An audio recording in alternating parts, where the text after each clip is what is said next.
2 G's in a pod, episode Ocho. Ocho? Woo! Yeah, dog. Quick things, bro. We made it. That's like... We made it. 2 months or something. 2 G's in a pod. I have to make a PSA real quick because prior to us creating this podcast, we discovered that there are other podcasts in the world who have the same name as us, except the thing about us is that we are 2 real motherfucking G's, like Eazy-E, minus the guns, minus the AIDS. Oh, man. R.I.P. Eazy-E. Oh, you went there, bro. Yo, oh, fuck. This motherfucker. I don't want to start coughing now. Oh, fuck. Oh, man, this motherfucker. I gotta queue up the... Bro, my inside is hurting right now. You see, look at me. I'm fucking up again. I gotta queue up the gunshots. For Eazy-E. Yo, my bad, Easy. So, 2 G's in a pod, episode 8. Last week, George, my partner George, was saying how we might get sued by Jay-Z because we were kind of paying homage to him since it was his birthday and he's like 305 years old now. I was playing a song to start off the show, and then when I was going to upload the episode to YouTube was like, yo, hold up, wait a minute, let me put some censor in it. Let me put some copyright infringement in it. Infringe our asses. Honestly, bro, I thought we were definitely going to be abducted or some shit. Man, I'm shocked we only got a copyright infringement notice. That's pretty jokes. Yeah, okay, the gunshots ain't working right now, so we might just be gunshotless this week for now. So yeah, YouTube and Tidal and Rockefeller and fucking Rock Nation or whatever the fuck Jay-Z's repping nowadays. I think he's hired like people in the world to monitor every single thing that revolves around his music. If it's not being pushed on Tidal, Jay-Z does not want any parts of it. If you're gonna put everything or anything that is part of his discography, especially the Blueprint 2 album, I'm even worried if am I even allowed to say the name of his album? Like, can you even say anything anymore regarding Jay? Yo, man, be careful, man. I have a wife and a kid now, so don't fuck around. Yeah, I know. You gotta feed the wife and the kid, bro. I get it. This podcast is what's gonna make us, billionaires like him and his wife. And you know what? I want to talk about that real quick. There's so many topics to go through tonight, George, but did you hear about Beyonce and what she did recently? Man, enlighten my ass. Tell me. So, pause. Beyonce... Dick. Pause. You're like dick? By the way, I gotta give a shout out to our pause episode, man. That's episode 6. That's a fucking funny clip. Just type in Spike Lee pause video to any of my motherfucking followers out there. Yeah. Honestly, you fucks are gonna love that. You fucks. Sorry, man. So I turned it into an I am Michael Rappaport podcast. I gotta give a shout out. That's one of my favorite podcasts. So Beyonce has the Beehive. Rihanna has the Navy, whatever, the Navy SEALs or some shit. So we and a couple of bruises from Chris Brown. Oh, get the fuck out of here, man! When are you gonna hop off the Chris Brown greatest hits? You need to understand. Okay, so Beyonce got the Beehive and we got the fucks. The 2 G's and the fucks. So Beyonce recently performed at a billionaire birthday party.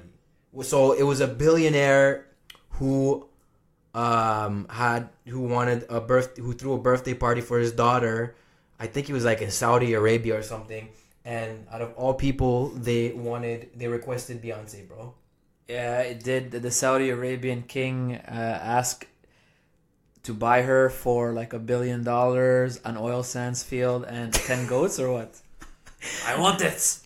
I want this woman. No, I think he just said, "Yo, give me I am Arab. Let me bump Jay-Z's discography on YouTube for like a good 48 hours without getting sued," and it worked out for him. Some type of shit or whatever. So okay. But yeah, Beyonce was performing, so I know she secured a crazy ass bag for that performance. Shout out to her. Definitely. At least $1 million. Yo, she's still looking fine as hell, bro. Like, she's gonna be 40 soon, and she still look better than like girls half her age. It don't make sense to me. I mean, she probably takes care of her body like LeBron does. You know. I'll tell you right now, I don't know how that girl got any guy like a Jay-Z. That guy is the epitome of ugly. He's the Sam Cassell of rap. He is worse than Sammy, bro. Honestly, our boy, nobody's uglier than Sam Cassell. I'm sorry, Period. but Jay-Z, especially after this whole fucking dumb fuck like copyright infringement bullshit. Oh yeah. He's even uglier now. Okay, don't get it twisted. Okay, so George is telling me how Jay-Z is nowhere near his like greatest in his own personal list. He was saying my how personal shit. yeah, This is his own like his I can own. say he's top 5 all time objectively, but Yeah. honestly, me, I never fucked with him. I didn't like that 444 album. I honestly did not like any of his shit the last maybe 4 or 5 years. Listen, I don't want to mix business with personal and musical tastes and interests, but honestly, I'm a huge Jay-Z fan. Like, I've been listening to this guy forever, but after last week's fuck shit that he did, without him even knowing what he did, because he's got like his fucking goons in the YouTube headquarters, you know, chasing us. I don't know anymore. I feel like I want to boycott Jay-Z now all of a sudden, bro. No, you don't, man. Honestly, you have his dick so far up your ass, it ain't getting out anytime soon. George, nothing will ever compare to having Drake so far up your anus that his fucking his dick head literally coming out of your left nostril. That's how far digs Drake. Digs Drake. Shots are fired. Damn. Yeah. You want some actual shots? Yeah. Hit the motherfucking gunshots, man. That's how bad it is. What I'm trying to say is, from a business perspective, I don't fuck with Jay-Z right now. Until Jay-Z cuts me some type of check, or he lets me secure the bag with Tidal or some type of shit or whatever. If I get sponsored by Jay-Z and like Rock Nation and, you know, Bleak or some shit, or like, you know, Freeway, Benny Siegel.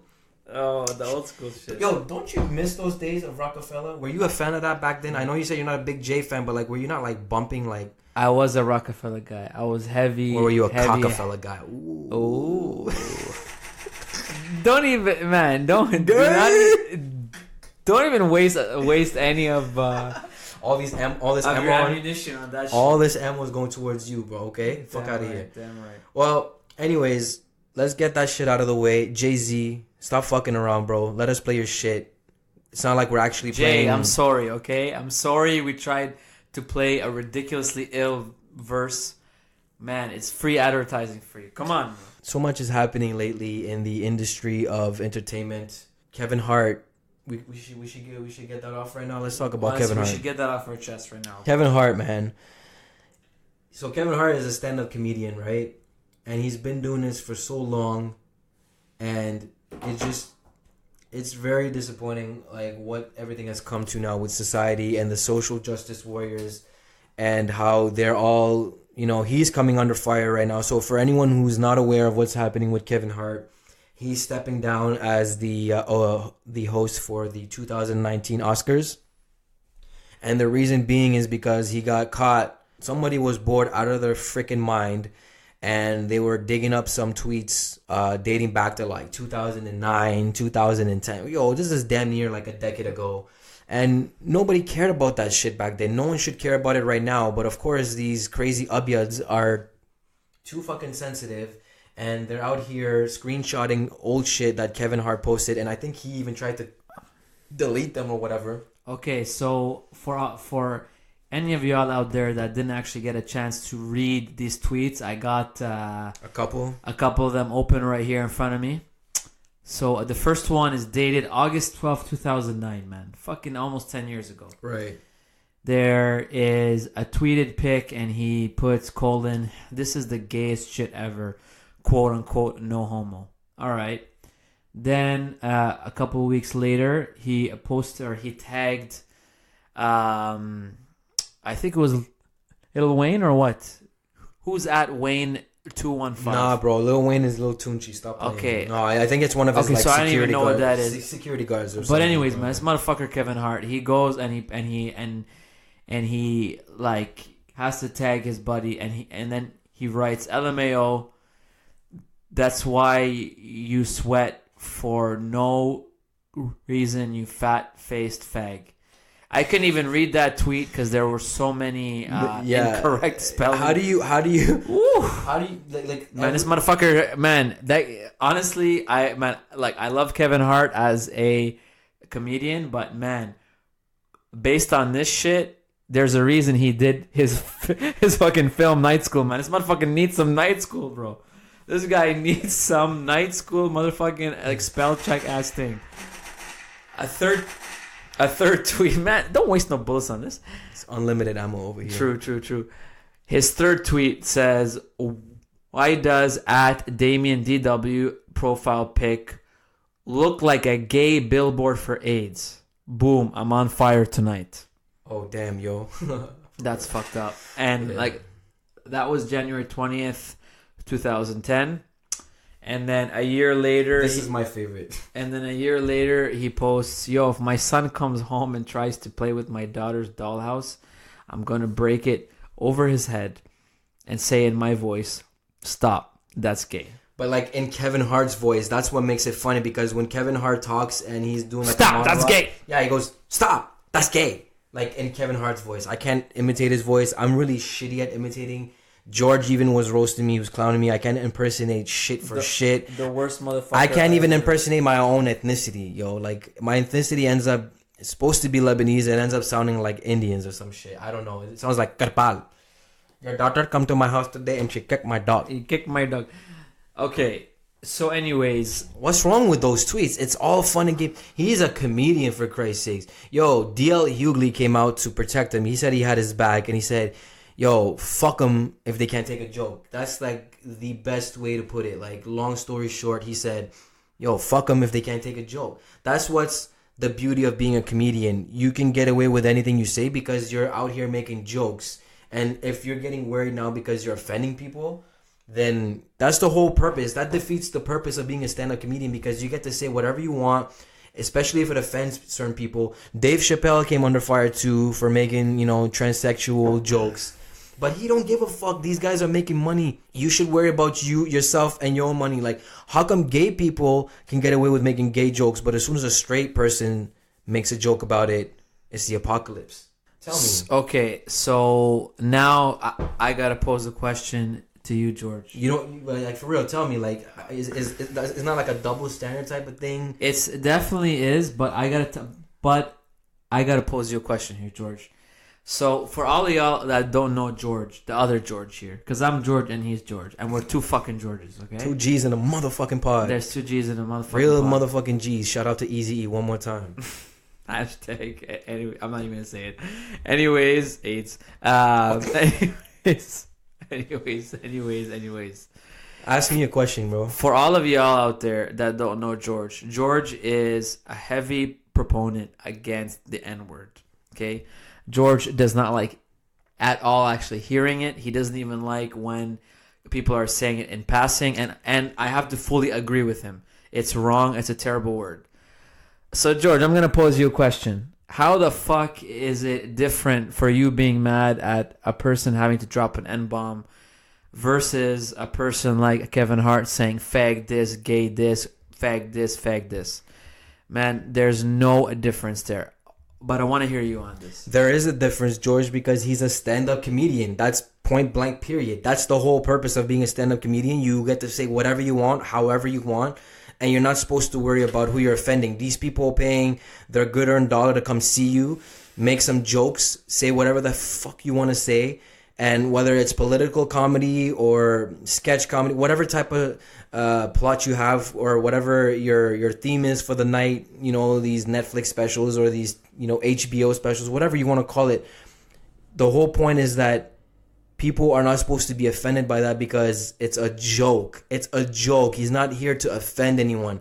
And if you get offended by it, it's the same thing when it comes to music. If you don't like it, don't watch it.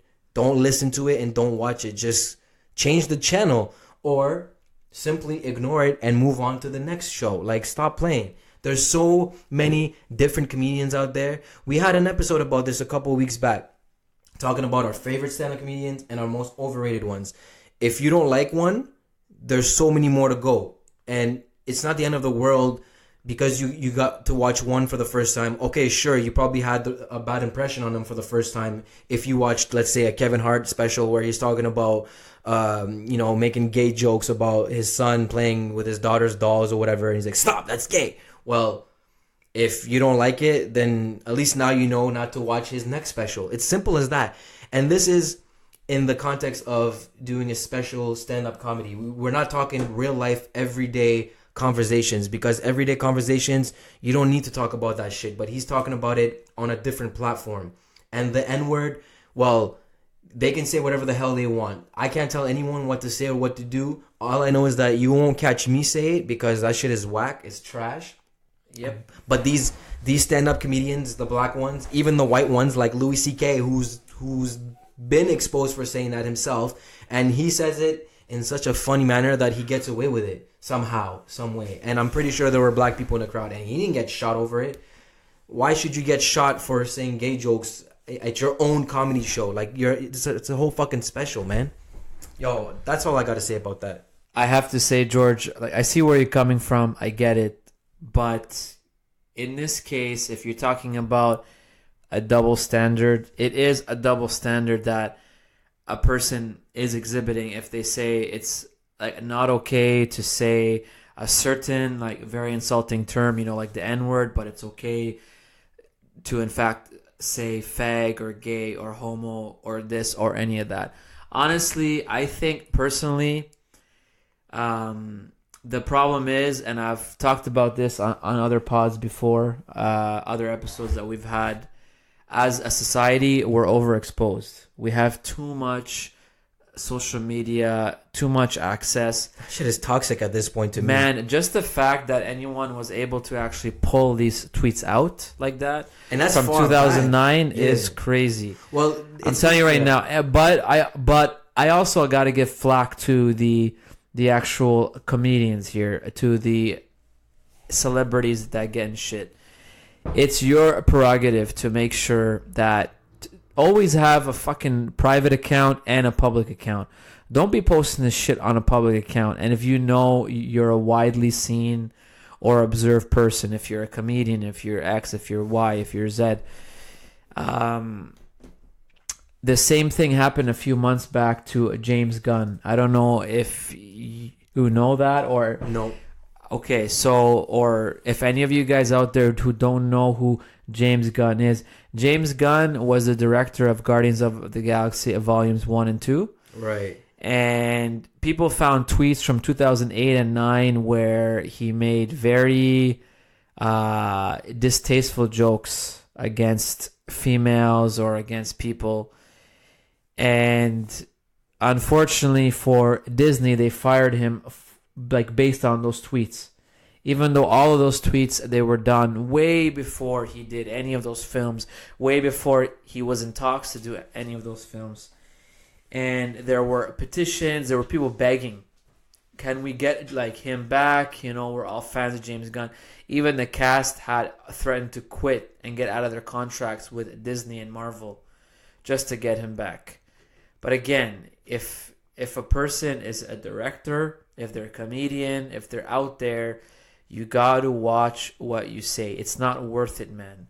Saying a joke about fag this or my son gay this, it's not worth it. It's going to hurt people around you, people that like idolize you, and it's going to get you out of your money, bro. Like, just because of this, Kevin Hart had to back down of being, like, you know, an Oscar host and actually being able to bring home some, you know, like a few checks with his name on it. Do you think if Jesus had a Twitter account, like, I'm pretty sure they'd come after him too, man. They already did come after him, bro. They were already after him. All those people, like, weren't there people that were after Jesus? I mean, look what they did to him. I'm telling you right now, man, anyone that's out there, any of you guys got fucking Instagram page, Twitter, any of that any shit, form of posting, everyone is at the mercy of the internet, man. So be ready, get your A game ready, because like nowadays, man, there's these social media police motherfuckers. They're around everywhere, man. You know who's actually going ham right now on social media and just posting mad pictures of her new boyfriend? Miss Nicki Minaj. Nicki is into the criminals. She's into criminals. She likes the criminals. So Nicki Minaj right now is also in the limelight, not for her music. Well, she never really is in the limelight for her music these days anymore. Definitely not. You know, I think she's hella sexy. I think she's fine, even though all that shit is plastic. She pulls it off really well. Okay. So Nicki Minaj right now is currently dating a guy who is considered as a sex offender. Oof. She's dating a whole sex offender, and she's posting and flaunting this guy who's holding her entire ass, like literally holding her, like boyfriend and girlfriend type shit on Instagram. And she's flaunting him. She's sticking her tongue out. She's being all sexual, and she's also defending the hell out of him because everybody out here, obviously, they went to go do their Googles on this guy, which is what George is doing right now. Definitely, man. Because I'm the researcher here. Bro. Yeah. He is a researcher. I ain't seeing George type shit on a Google or anything. Because I freestyle, though. I don't write shit. I'm like Jay-Z, bro. It's all top of the dome over here. I don't need a ghostwriter. I don't need a Quentin Miller. It's just me, myself, and I. Quentin. Good old Quentin. Shout out to Quint. Yeah. He's probably still working at Loblaws. That's the picture right there. So y'all probably can't see it, obviously. But all you got to do is go to her Instagram, and you'll see a picture of her and her new boy toy, who's taking a selfie off like the hotel mirror, and her entire ass that's shaped like a moon poking out, and he's just sitting there wearing his Air Max Vapors or some shit. Look at he looks creepy as hell, bro. So I just want to give everyone a background on the whole situation, because George gets so passionate, he just jumps head first into the convo the same way he jumped head first into my chest in basketball. Oh. This, by the way, any of you guys ever plays basketball against George, man, this guy will try to pump fake you by doing this head thingy, man. He looks like a fish. Louder one time. Ooh. Yo, George literally almost snitched on me for going like head first to his chest like a drunk man. This motherfucker drunk all over me. Okay, so I'm pulling this from www.tmz.com. Of course, everyone knows TMZ. It says Nicki Minaj has a long history with her new boyfriend because she first fell for him when she was a teenager, and she feels he's changed since his checkered past. Oh, I did not know this part. Sources close to Nicki tell TMZ her first relationship with Kenneth Petty happened when she was a 16-year-old living in Queens, and calls him one of her first loves. As they say, what's old is new again.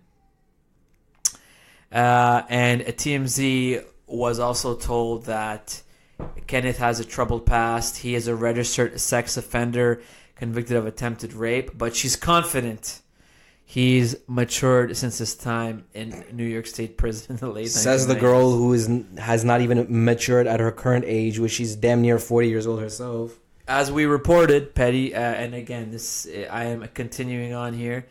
As we reported, Petty was convicted of first-degree attempted rape in April 1995 when he and his victim were both 16. Which Petty, the guy or her? Because she's petty too. Shut the fuck up. Word. Sources close to... Bro, you gotta fire up some bullets after that one. Word. Hold up. Keep reading. Sources close to Nicki say the full content of the crime is Kenneth was dating the victim, and her mother filed a charge because she did not approve of him. Sources say Kenneth and Nicki have great chemistry despite all the years between relationships. We're told she was very stressed out before they got back together, but she's much happier since. And he is treating her like a queen and even planned a birthday trip. And apparently people have not seen her this happy with anyone in years. But this is just the beginning, though. Like, of course, it's like anyone who starts a new relationship is going to be extremely happy, but that shit eventually will die down unless you keep that shit hot and spicy for the long run, like permanently. But and so how do you feel about this, George? About getting back, like, dating exes, all just that general topic, man. How do you feel about that? I don't think it's a good idea, man. Like, why not? What's going on? Because you just need to move on. There's 7 billion people in this world. Why do we need to go back to that one person? The fact that you're dating someone and then like shit went south and then you try to like reconnect and rekindle the whole thing, the feeling will never be the same. It will never be the same. It's like her going back with either Safari or Meek Mill. It will never be the same. No matter how good it is, even afterwards, there's always going to be that little, like that salty taste in your mouth. Man, I will tell you straight up and be totally honest. As a man that has tried to date an ex before, oh shit, it's never, yeah, man, this is some like a Dr. Phil shit. Yeah, man, you got to call the police for this shit. I'm gonna tell you right now, it's the worst idea possible. The only reason a person can or should get back to an ex is only if you want payback on them. And that's the reason that I did it, is for a payback. Because I got my ass cheated on, and I'm sorry, man. I had to get back and dump her ass just so I could say I had the last say. But I will tell you from experience, it's never good. People, when they're dating young, they date a certain person in a certain way. They are a certain way. And then as you grow up, especially in this case, when they were dating, they were 16 years old. If you're dating a person at 16, you tend to grow up and grow in different directions, you know? Yep. And unfortunately, the reason that you broke up the first place is always going to be the reason that you break up again. You are not going to change. If it was cheating, if it was abuse, anything like that, these things are ingrained in a person. This is their morality. This is how they feel. A lot of people take the easy way out in life, as we have seen. And in order for them to improve, they have to not take the easy way out and just date an ex because it feels comfortable, it feels easy. They have to get themselves out of that comfort zone, go find another person, and treat themselves with respect. Yo, I wholeheartedly agree with everything you said. That's totally true. I believe in taking a break. If you could take a break, then I believe in taking a break, okay? Because if you're going to break up with someone, that should just be it right there. There's no point of turning back and going back and trying to fix things again. If you take a break, it's not an official breakup. It's you taking a break from each other so y'all can both, take a breather, relax, get your thoughts together without having to stress each other out. And of course, without both of y'all trying to go to a different direction and seeing other people, because if you're going to do that, then you might as well call it off and just move the fuck on. Because in my opinion, taking a break does not mean you can go and see and sleep with other people and date other people on the side, because you're not broken up. You're just taking a break. But I will tell you... Don't do like Ross and Friends. Fuck out of here. But I will tell you, even me personally, I don't believe in actually having a break. If it's gotten that bad to the point where you actually want to go off and part ways, man, 99% of the time, people take a break because they want to fuck around. They're bored of that fuck they're getting, and their goal is to find a new fuck and to fuck a lot. Definitely, bro. Man, I give you that sniper. That's that one shot right there. Yeah, I mean, yo, bro, fuck, that's that one shot. They're tired of shooting blanks. I'll tell you. But I'll tell you right now, the whole thing about break, this and that is bullshit, man. Anyways, I'm happy for her. I want to see her happy. I like Nicki Minaj's music. I know there was some fucked up shit with her and Meek and this and that. Man, go have fun. Do your own shit. That's cool. But don't be upset if the guy is a fucking dick. But hold on a second, though. I want to get your thoughts and your opinions on the whole background of this guy, because she even defended the guy in her Instagram comments, saying that he was 15 when the girl that he raped was 16 in a relationship. They were in a relationship, and now he's 40, but they're digging this shit from damn near 30, 25, whatever years ago.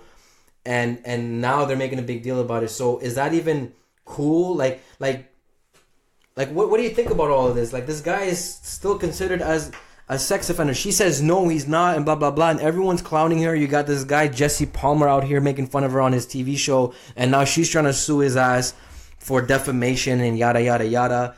I don't know. She's just really heated. I find it hilarious that a strong black lady, like her, is actually pulling a white boy move like that and trying to go and sue his ass. It's publicity at the end of the day. That's jokes, man. That's jokes. What makes you think she's black? Have you seen how bleached her skin is? Man, I could see how fast your ass was going for the shots fired.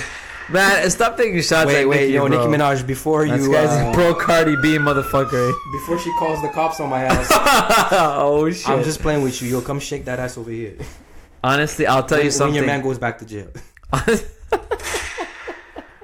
That's not even shots fired. Right? You're using that shit out of context. You, I don't give a fuck. You I like crazy ass using it. motherfucker. I like man. using it. I like man, using it. George is in love with the soundboard we got. I was on fire at Bolton. George, play every sound as there go. One. I gotta like modify this shit.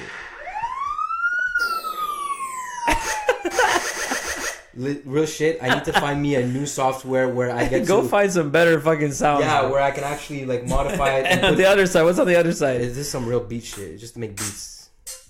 Wait, is George a wannabe DJ or some shit? Guys, this is a revelation on the podcast.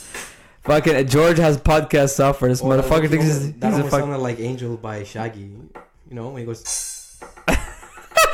Girl, you're my angel. Hey George, singing You're my George, darling. Yo. Girl, you're my friend when I'm in need. So you think it's cool that she's dating this guy, even though he has a past, criminal past, him being a rapist and all that? Like, yo, once you're labeled as that, no matter what age you are, you're always gonna be labeled as that. They're always gonna label. It's the same thing with Tekashi. Tekashi was labeled as that because of what he did with a fucking underage girl who was 13 years old, for Christ's sake. Now this guy, who's the new guy on the block, who's the new kid on the block, is like, he's labeled as the same shit, bro. Like, I don't care if he was younger than the girl. The fact that you rape someone, like, get the fuck out of here, man. Yo, rapists are just as bad as people who say the N-word to me, man. Honestly, man, I'll tell you something right now. Honestly, I'll tell you something right now, okay? I'm gonna cut that off. Honestly. He's hitting me with the honestly. On purpose. I'm doing it now on purpose. I know. Get it. On purpose. I'm trying to fuck with you. There is one thing that a person has to know. It's expectations, man. I hope her expectations is, oh, this guy's on my boo for life. I'm gonna get married.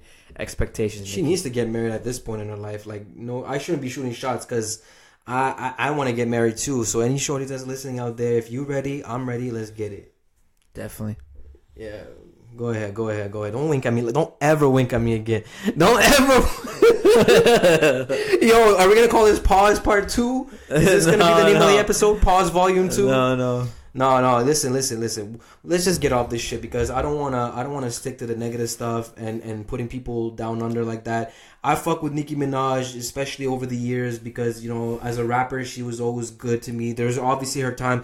Nicki Minaj can still spit bars. Nicki Minaj can still get busy in the fucking studio. She can still get it if she wants to, okay? It's just that we need consistency. But outside of the music, do you personally care about her love life and her personal life outside of music? Honestly, me, I don't care about anyone's personal life. I don't give a shit. I don't even... As soon as I see any article from TMZ or any of these fucking outlets, I just say, fuck this shit. They try to say... He's chatty patty, gossipy like, ass. Fucking, he's cheating on this girl's doing that. I don't give a fuck, man. Why is it that Put tracks. I want to hear some good tracks. Like, even right now, man. Like, I'm looking at a fucking article here. 50 Cent tells Cardi B to go home to Offset and forget his cheating. Man, I don't give a fuck about that story, man. I don't even give a shit.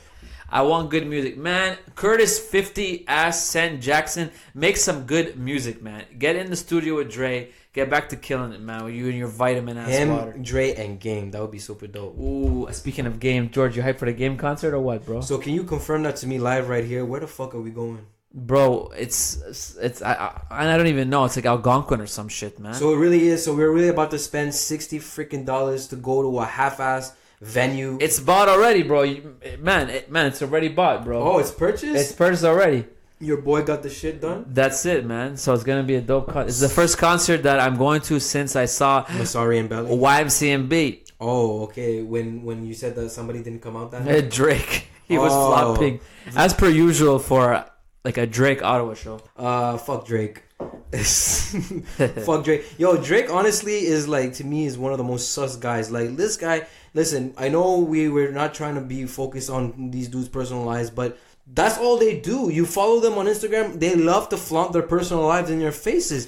Why are we as a society, why are we so obsessive over these celebrities' lives outside of the music? Why do we care so much about their fucking lives and what they post on social media? Because people desire their lives, man. If they know more about their lives, they can put themselves in those people's shoes. Those people that they love and they want to be, they can actually get their ass in their shoes for even a half a second, man. It's a form of void filling, man. That's how it goes. This is the whole obsession with boyfriends of all-stars and celebrities and athletes and the age of social media. All of this shit, bro, it's void filling. That's all it is. All these motherfuckers out there, all they want to do is fill a void, man. Do you also think that because we're in that day and age where everything is done for publicity stunts and just to get us talking about them, because the more we talk about them, the more they're going to be in the media, the more their names will stay relevant. It's all for relevancy if you think about it. Definitely. It's all about relevancy, right? Definitely. And don't think for a second these actresses and these rappers and these people, they ain't posting that shit themselves. They have social media teams. Their goal is to get that shit out there. They need clicks, they need clickbait, and they need all the reps that they can handle. But some of the shit they post, you could tell it's coming straight from their phones, just based on like the quality of the photo. Certain things you could tell that it's coming straight from their own phones and not something that looks like was highly produced. A fucking Instagram video that's 1 minute long and it's like a preview, a sneak peek of a music video or whatever.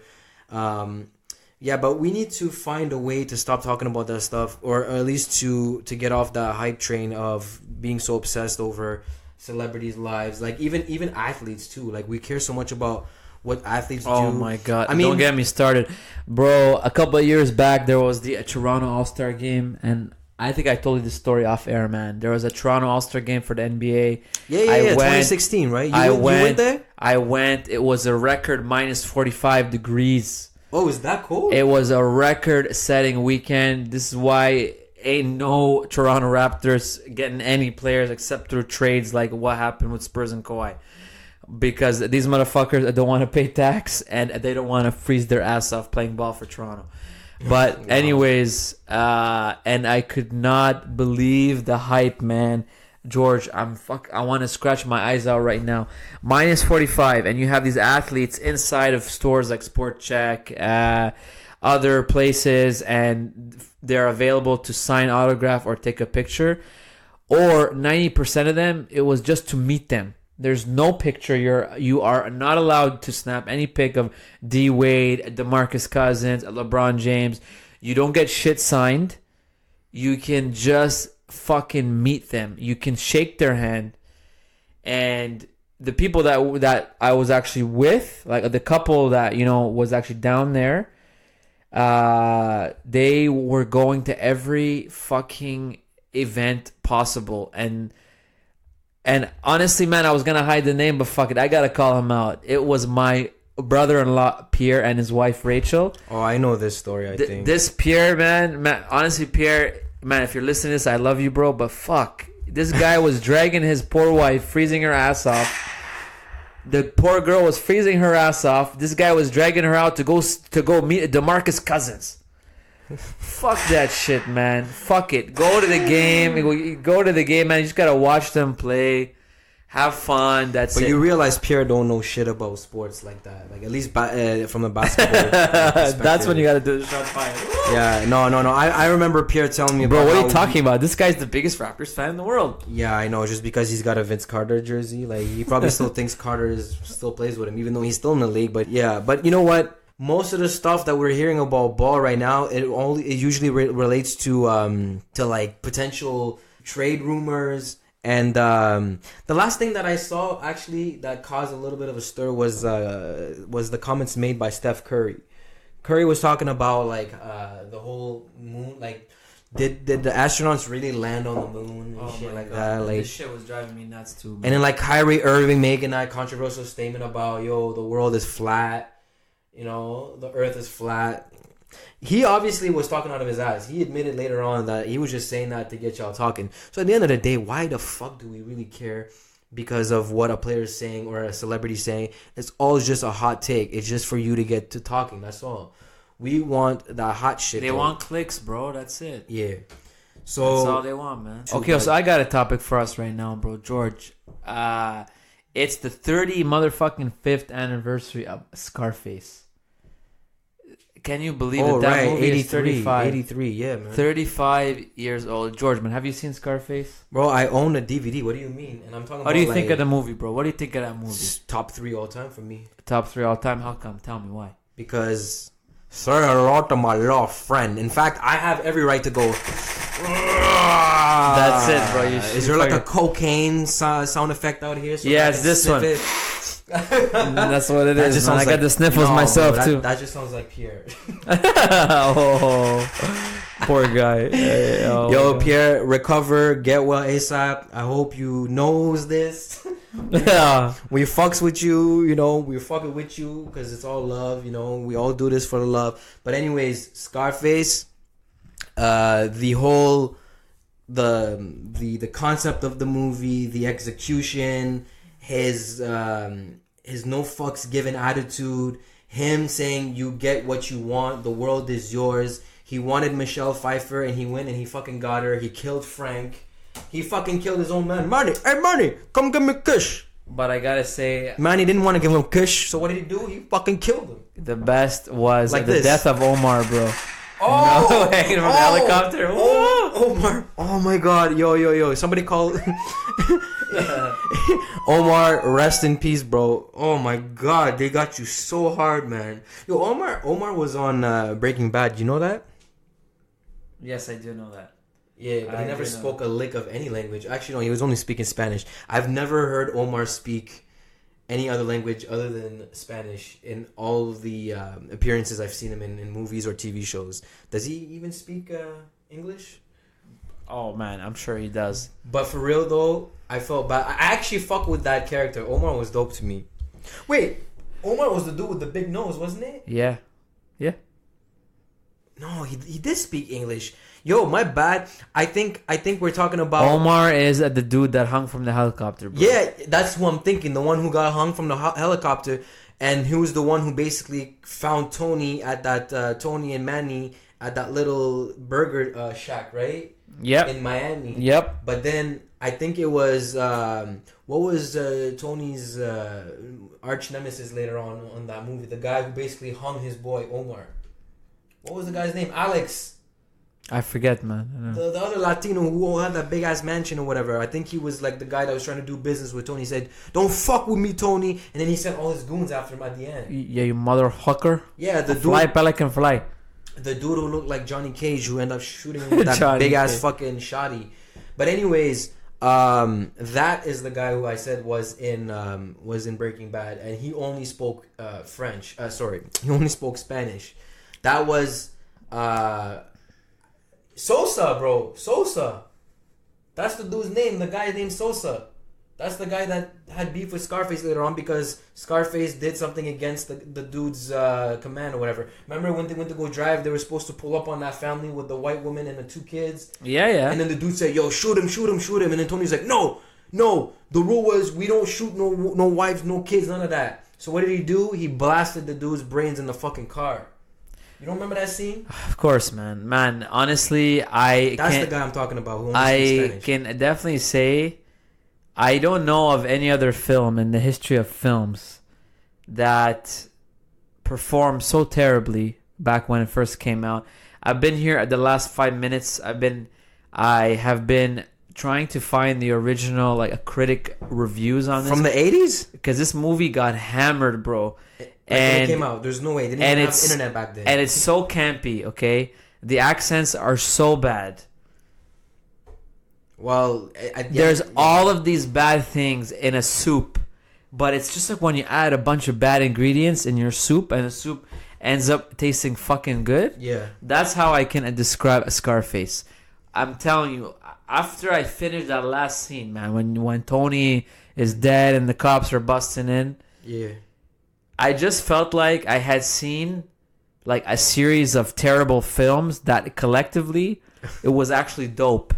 It was such a fucked up feeling, man. And I couldn't get over how terrible the accent was. But honestly, seeing Miami in that state back when before there was a huge influx of cocaine money and they started building and people were buying properties, like right, left, and center because they were just they had excess money. You had a lot of retirees going in there helping to build it up. For all of these reasons, man, this fucking movie is a collective pile of beautiful shit. Like that's how I describe this movie, man. To me, again, like I said, is one of my all-time favorite movies. Like this, I can easily put in my top 5. If we're talking about lists, I'm not usually good at making lists. What's your top 5? What's your top 5? I have to put Training Day is definitely in there. Okay, Training Day, like Man on Fire. I mean, Denzel already got 2 slots right there because Denzel, to me, is one of my top 5 favorite actors of all time. This guy never disappoints. So we got in your top 5. Scarface. We got Scarface. We got Training Day. We got Man on Fire. Man on Fire is a good one. That's not in that order though. Like I can't give you an order. I'm just giving you my top 5, and you're kind of putting me on the spot. But those are like my easy go-tos. You know, just like how you put your Eminem and your Biggie and your fucking Drake in your top 5. Definitely, I can easily put those movies that I mentioned in mine. And it's funny, man, because that movie is not even top 5 best performance by Al Pacino, bro. I know. I got the list here. You got Godfather, Any Given Sunday, fucking Godfather Part 2. Part 3 was terrible. I'm not even gonna bring that up. Yeah, that's a popular man. Like Donnie Brasco, I love that movie. You know, fucking Heat. He did Heat with yeah. Man, like that movie. If I'm ranking Scarface in the pantheon of Al Pacino films, it's probably one of his worst performances, man. That guy, he looked like he was winging it the whole time. He was talking out of his ass. He didn't even know what kind of accent to do. Do I do Italian? Do I do Cuban? Because Al Pacino himself, I don't know if you know this, Al Pacino himself, he's half Italian, half Puerto Rican. So that motherfucker is born with a fucked up accent already, right? In his bones, in his blood. And then on top of that, he also had to try to portray a new influx of like Cuban Americans that just came to the country that no one gave a rat's ass about. I'm telling you, it's a beautiful pile of shit. That's how a person can like adequately and appropriately describe that movie. You cannot say any part about it is stellar. I cannot pick one aspect and say, oh, it was an amazing script. Oh, I love the music. No. It's funny because all of these things are not true. It had a terrible script, right? It had like terrible fake ass sets. Terrible costumes. Yo, hold on. Terrible dancing in the club. Terrible dancing. But I don't give a fuck. Terrible like violence scenes. Like super fake. But they combined all these terrible things and they made a fucking amazing movie. The movie was crazy. The movie came out in 1983. What do you expect? You want some CGI? That wasn't even thought of. I don't need CGI, bro, but at least I need a script that's coherent. I need accents that. Bro, you weren't even thought of yet. Why do you give a fuck about a movie that came out before your time? I was still in my dad's ball sack, you know. Yo, he wasn't even thinking about releasing the damn soldiers yet. No LeBrons. Listen, all I'm trying to tell you is, it's one of my all-time favorite movies. Don't disrespect me like that. Happy 35th anniversary to one of the dopest and like worst, but at the same time amazing films. Let me tell you, just so I can shut your ass down right now, how iconic this movie is. Look at that logo. Look at the cover. You know how many times, you know how iconic that image is right there with the white and the black? You know how many people have that shit on their walls at home in like huge lifestyle? All the fake ass gangsters. The t-shirts, the jackets, whatever you want, any type of article, whether it's clothing, whether it's a poster, a painting, a portrait, whatever the fuck you want, it's all over the place, okay? Yo, it's an iconic movie. It birthed a fucking rapper. A rapper is named after this guy. If you watched like the special bonus behind the scene, like the special DVD for this movie, where you hear like the inputs and like the thoughts and the comments on other celebrities and what it meant to them, this kind of movie. What you just said is the first time I'm hearing someone dissect a movie this negatively in my entire life. I've never heard someone shit and fucking diarrhea on a movie so much. And it's like, funny though, in a because positive it's way not. Somehow still. And I know it's just, man, it's if you're taking the most terrible aspects of any movie, terrible screenplay, terrible script, terrible like acting, terrible voices, terrible music, but everything is like a beautiful, like it's terrible, raw. It's raw, but bro. beautiful. Yeah, it's super raw. It's Monday Night Raw to me. But yo, I have a question for you on this shit. Okay, What is it? be totally honest with me. Godfather Part 1/Part 2, whatever one you like, and don't even say Part 3, or Tony Montana Scarface, man. That's a question for the ages there. I have to rewatch the Godfather Part 1 and 2 because I have the trilogy actually at home and it's been collecting dust now for damn near like 7-8 years. I have not watched that movie in so long. I don't even remember it. All I remember off the top of the dome was the restaurant scene with the gun inside the toilet. You know what I mean? So I can't. I have to go with Scarface right now because I've watched that so many times. Like it's non-debatable right now as of this moment. Okay, so fuck all that shit. On that note, we're wrapping this shit up. We didn't even go through all the goddamn topics that I wanted to, but we can save that shit for next week. By the way, just a heads up. I believe Christmas Day itself is on a Tuesday, so you tell me if you want to record on that day or do you want to spend with the fam type shit, or we could do a special episode where everybody's included.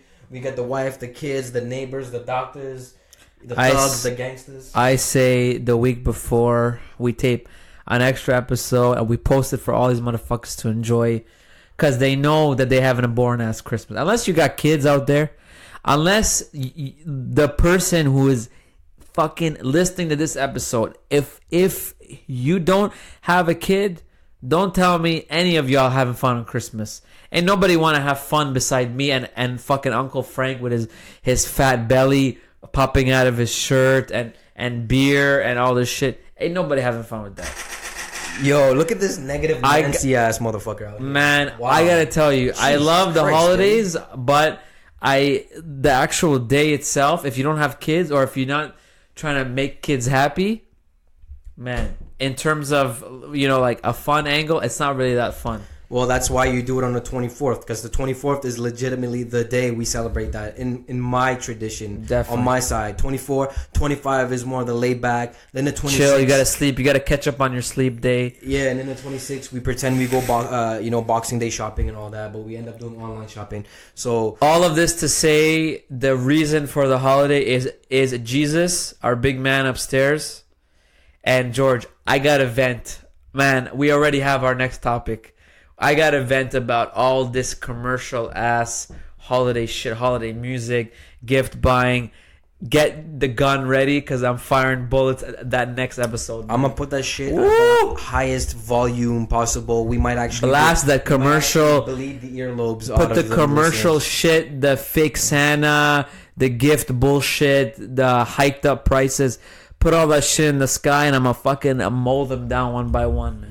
Yeah, you're gonna have to freestyle that. You don't want to get fucking Q Miller out here to write your script down, or like the writers of Scarface to write down your script for the holiday talk. You mother hucker, huck you, okay? Fly, Pelican Fly.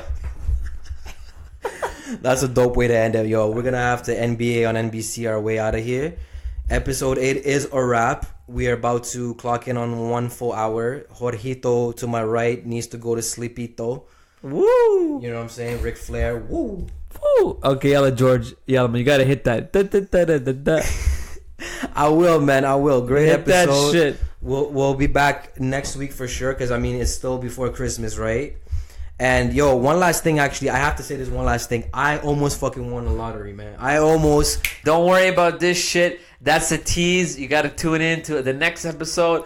George is gonna tell you how his broadcast almost became a millionaire. Now, cue that shit, motherfucker. All right, peace out. Peace out.